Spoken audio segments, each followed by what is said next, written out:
United States and Iran have agreed to a 2-week ceasefire.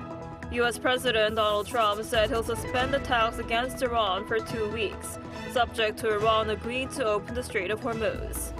Iran's Supreme National Security Council also said it has accepted the temporary ceasefire, saying it would negotiate with the U.S. in Islamabad starting Friday.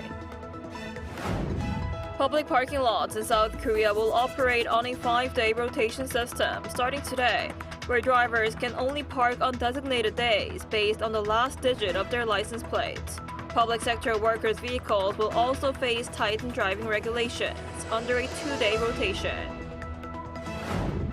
North Korea fired multiple ballistic missiles towards waters off its east coast this morning, a day after a failed launch attempt. This comes after the regime rejected South Korea's optimistic reading of Kim Yo-jong's recent remarks about President Lee Jae-myung, calling it wishful thinking. Hello and thanks for joining us on Arirang News. The United States and Iran have reached a ceasefire agreement, which key mediator Pakistan says is effective immediately. The agreement follows days of escalating tensions and sharp exchanges. For more, we have our correspondent Kim Junong on the line for us. Junong, tell us more. The United States and Iran reached a ceasefire deal on Tuesday evening, hours after U.S. President Donald Trump threatened to wipe out Iran's entire civilization unless it allowed safe passage for commercial shipping through the Strait of Hormuz. Taking to Truth Social just around 90 minutes before an 8 p.m. deadline, after which he said the U.S. would destroy Iranian bridges and energy infrastructure. Trump said that the agreement was, quote, subject to the Islamic Republic of Iran agreeing to the complete, immediate, and safe opening of the Strait of Hormuz. Iran was quick to respond to Trump's ceasefire announcement, with the country's foreign minister Abbas Araghchi saying that Iran would cease their defensive operation and that for a period of 2 weeks, safe passage through the Strait of Hormuz will be possible. Trump said he received a 10-point proposal from Iran, which he called a, quote, workable basis on which to negotiate. According to Iran, those terms included controlled transit through the Strait of Hormuz, ending the war against Iran and its allies, and the removal of U.S. combat forces based in the region.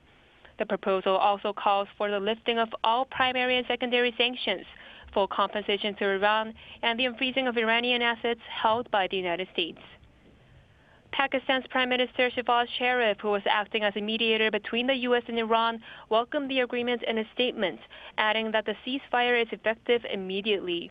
He also invited both countries to Pakistan's capital, Islamabad, on Friday for talks. Pakistan had previously urged Trump to extend the deadline by 2 weeks to give diplomacy more time. U.S. Defense Secretary Pete Hegseth is set to hold a press conference at the Pentagon on Wednesday morning, local time. That was the latest. Back to you, Inji. All right, Junong, thank you for that. We appreciate it. South Korea's financial markets performed strongly on Wednesday morning following the ceasefire agreement in the Middle East. The South Korean won strengthened sharply against the U.S. dollar, trading in the 1,470 Korean won range after spending most of the past 2 weeks in the 1,500 range. The geopolitical relief also sent domestic stocks surging. The KOSPI spiked over 5.6% in early trading, climbing back above the 5,800-point mark and triggering buy-side sidecars on both the KOSPI and KOSDAQ. This comes as global oil markets plummeted in response to the ceasefire news. Both West Texas Intermediate and Brent crude futures crashed by over 14%, falling back well below $100 a barrel. And South Korea is rolling out a 5-day rotational parking system starting today across public parking lots. At the same time, stricter vehicle rotation rules are taking effect nationwide amid rising fuel costs stemming from the Middle East conflict. Our Lee Seung-jae has more. Seoul is introducing new parking restrictions as part of emergency energy-saving measures. Starting Wednesday, the city begins its 5-day rotational parking system across more than half of its public parking lots. Under the rule, drivers can only park on designated days based on the last digit of their license plate. Vehicles ending in 1 or 6 will be restricted on Mondays, 2 or 7 on Tuesdays, 3 or 8 on Wednesdays, 4 or 9 on Thursdays, and 5 or 0 on Fridays. The system will not apply on weekends or public holidays. The measure follows the government's decision to raise the National Oil Resource Security Alert to warning, prompting a series of nationwide emergency steps. Hybrid cars are also included, although hydrogen-powered vehicles are exempt. Additional exemptions apply to vehicles carrying people with disabilities, national merit recipients, pregnant women, those with kids attending preschool, as well as emergency and special purpose vehicles. Out of 124 public parking lots in Seoul, 75 will implement the system. The remaining locations are excluded due to local regulations or their proximity to traditional markets and residential areas. At the same time, stricter vehicle rotation rules are being introduced across the public sector. A nationwide odd-even system will apply to government employees and official vehicles, allowing operation only on matching calendar days. The policy affects around 11,000 public institutions, including government offices, regional authorities, and public schools. With fuel prices rising and tighter driving restrictions in place, more people are expected to turn to public transportation. I could manage driving when gas was around 1,800 won, but now it's over 2,000. I think I should start taking the subway. Companies are also considering applying stricter driving policies, as Samsung is also beginning its voluntary 5-day rotational system for its employees on Wednesday. 이승재, Arirang News.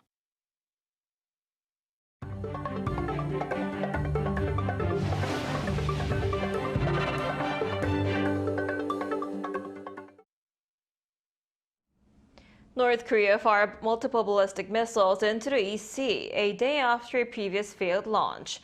The regime also rejected South Korea's optimistic reading of Kim Yo-jong's recent remarks. Our Kim Bo-kyung tells us more. North Korea has fired several ballistic missiles toward the East Sea. According to South Korea's Joint Chiefs of Staff on Wednesday morning, the South Korean military detected several unidentified ballistic missiles launched from the Wonsan area at around 8:50 a.m. The missiles flew approximately 240 kilometers. Seoul and Washington are looking into exact specifications. The JCS underlined that South Korea's military is closely monitoring developments in North Korea under a firm South Korea-U.S. combined defense posture while maintaining readiness to respond to any provocation. The launches on Wednesday came just a day after North Korea fired on an unidentified projectile from the Pyongyang area on Tuesday, which reportedly showed signs of abnormality shortly after launch. The latest launches on Wednesday came after North Korea rejected the South's optimistic reading of recent remarks by Kim Yo-jong at Tuesday night. North Korea's first Vice Foreign Minister Jang Kim-chul dismissed South Korea's interpretation as wishful thinking, saying the message instead calls on Seoul to acknowledge wrongdoing and avoid further engagement. He also stressed that North Korea still considers the South its most hostile state. Previously, the North Korean leader's powerful sister had described President Lee as having a frank attitude after President Lee expressed regret over drone incursions into the north on Monday's cabinet meeting. His remarks came as prosecutors last week indicted 3 individuals accused of flying drones across the border between September and January. Kim Yo-jong said that North Korea's head of state assessed President Lee as having frank and broad-minded attitude, while still warning that Seoul should stop what she called reckless provocations against the regime and refrain from any attempt of contact. Meanwhile, Seoul's National Security Office held an emergency meeting where it condemned the launches as violations of UN Security Council resolutions. Kim Bo-kyung, Arirang News. And back here in Seoul, President Lee Jae-myung hosted the leaders of South Korea's 2 main political parties on Tuesday, calling for unity at a difficult time. Our Yoon Jung-min reports. The 3-way meeting began with handshakes.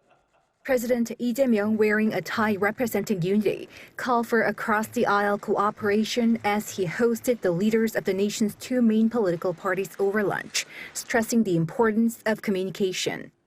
우리 공동체가 위기에 처했을 때는 내부적 단합이 정말로 중요합니다. 우리가 통상적으로 얘기하는 것처럼 통합이라고 하는 것이 정말 이럴 때 빛을 바라지 않을까 싶습니다. Higher living costs topped Tuesday's meeting as the country navigates the fallout from the war in the Middle East. Yi said he expects dialogue and coordination across the aisle for the war response supplementary budget worth 26 trillion won or 17 billion US dollars, which includes cash assistance for the bottom 70% of the income bracket. 이제 이런 거는 뭐 현찰 나눠주기라고 하는 것은 좀 과한 표현이라는 생각이 들어요. 지금 유류대 인상 또 그로 인해 파생되는 물가 상승이 워낙 크기 때문에 그로 인한 고통을 조금이라도 우리가 보전해 드려야 된다는 생각을 가지고 있습니다.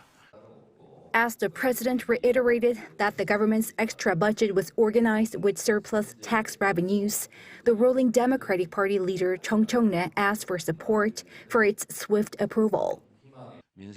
We should not miss this critical point for people's livelihoods. If it gets delayed, the damage will be greater. I have repeatedly promised to pass the extra budget as quickly as possible. I ask for cooperation from the opposition. But the main opposition People Power Party leader Chang Dong-hyuk disagreed with certain spending plans. Our party plans to cut unnecessary and inadequate spending. Instead, we have proposed 7 items that are seen as essential for people to survive. I hope these are reflected in the budget. I believe that will be the start of cooperation. Chang was also critical of the government's policies in a host of areas, ranging from the economy, real estate to foreign policy, and asked that the president change his course of state affairs. 다소 불편한 말씀을 길게 드렸지만 들어주셔서 감사합니다. 전혀 안 불편합니다. The meeting took place at a time when politicians are standing apart on certain issues, such as a special probe into what the DP calls politically motivated indictments under the previous conservative administration. The three-way meeting was the first of its kind in about 7 months, as a scheduled lunch meeting in February was abruptly canceled as the PPP leader protested the DP-led judicial reform laws. Yoon Jung-min, Arirang News. NASA has announced that it's canceling plans to deploy a space station in lunar orbit, unveiling that instead it has a $20 billion plan to build a moon base. Our Kim So-young has more. NASA is canceling plans to deploy a largely completed space station intended to orbit the moon and will instead repurpose its component to build a $20 billion base on the moon's surface over the next 7 years. NASA's new administrator Jared Isaacman, an appointee of President Donald Trump, took office in December and announced the changes to the agency's flagship Artemis project during a day-long event at its Washington headquarters. Isaacman announced the unprecedented changes to the Artemis program after he canceled the plan to deploy a space station in lunar orbit. Instead, NASA will use components from the project to build a $20 billion base on the moon. This change aligns with the U.S. government plan as the United States pushes to return to the moon ahead of China's planned mission around 2030. America will never again give up the moon. That brings us to the next step, building the moon base. Despite some of the very real hardware and schedule challenges, the Luna Gateway was originally intended to operate as a space station in lunar orbit. It was designed to function both as a research platform and a transfer hub, where astronauts would board lunar landers before descending to the moon's surface. Changes introduced by Isaacman are reshaping billions of dollars worth of contract tied to the Artemis program. As China accelerates its own push toward a lunar landing, companies are now scrambling to adjust to the heightened urgency. NASA has stated we will return Americans to the moon before the end of President Trump's term. Our great competitor said before 2030. The difference between success and failure will be measured in months, not years. This shift signals a major pivot in NASA's lunar strategy, placing greater emphasis on long-term operations on the moon's surface. It also underscores growing pressure on the United States to move faster as China pushes toward its uncrewed lunar mission later this decade. Kim Seo-young, Arirang News.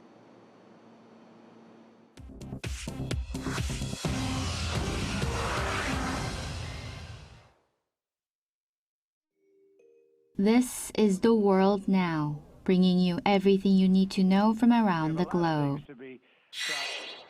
China and Russia on Tuesday vetoed a United Nations Security Council resolution calling on member states to coordinate efforts to protect commercial shipping through the Strait of Hormuz. Moscow and Beijing argued that the measure unfairly targeted Iran. 11 of the Council's 15 members voted in favor of the resolution put forward by Bahrain. The draft had already been significantly scaled back before the vote, removing any authorization of force and dropping language on binding enforcement, but these concessions still failed to win Chinese and Russian support. The U.S. ambassador to the United Nations condemned the vetoes, saying Iran's closure of the strait was blocking medical aid and supplies from reaching humanitarian crisis in Congo, Sudan, and Gaza. Russia and China said they were preparing an alternative resolution on Middle East maritime security. Iran's UN ambassador praised the vetoes, calling them a barrier against what he called the misuse of the Security Council to legitimize aggression. A gun battle with Turkish police outside the building housing Israel's consulate in Istanbul has left one attacker dead and 2 others wounded. Turkish authorities said the attackers, 2 of them brothers, arrived by car from the city of Izmit and carried automatic rifles and handguns. The exchange of gunfire on Tuesday lasted at least 10 minutes. 2 police officers sustained minor injuries. No Israeli staff were present at the consulate.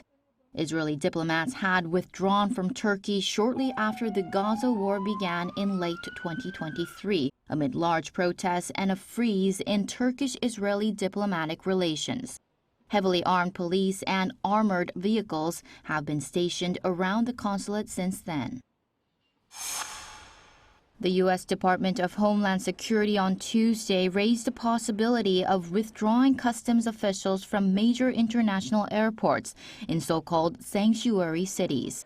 This would effectively halt international travel to and from jurisdictions that are not cooperating with the Trump administration's immigration policies. Homeland Security Secretary Markwayne Mullins said the move was one of several options under consideration as Congress remains deadlocked over DHS funding, but he stressed that no final decision had been made. Airports serving New York, Los Angeles, Chicago, San Francisco, and Seattle are among those that could be affected. The proposal carries potential consequences for U.S. trade, tourism, and the FIFA World Cup scheduled to begin in early June. The Artemis II crew began their journey back to Earth on Tuesday after setting a new human spaceflight distance record during their journey around the far side of the Moon. In a first for any crewed space mission to the Moon, Artemis II made direct radio contact with crew members aboard the International Space Station.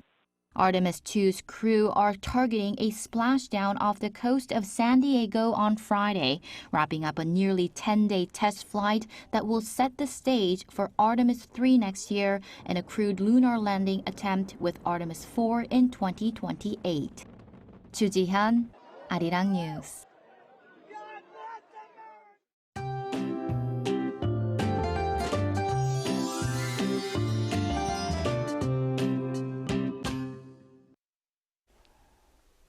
Yesterday's weather surely was a curveball right after cherry blossom season. It was another chilly start to the day today, but highs will rise fast, going higher than yesterday, leading to wide gaps between lows and highs in most places. And as for this afternoon, highs will be getting up to 16 degrees Celsius here in the capital and Busan. Daegu, Gyeongju, Daejeon, Gwangju will be topping out at 18 degrees under mostly sunny skies during the day, then more clouds clouds will be rolling in tonight with rain on the way. From tomorrow morning through the following day, rain will spread nationwide. Heavy rain is expected in southern regions with more than 100 millimeters along with strong winds. Then central regions might get 10 to 50 millimeters of spring rain. The rain clears out by late the next day, but temperatures will remain a bit unpredictable this week. So it's one of those stretches, warm afternoons, chilly mornings, and the reminder to keep that jacket close by.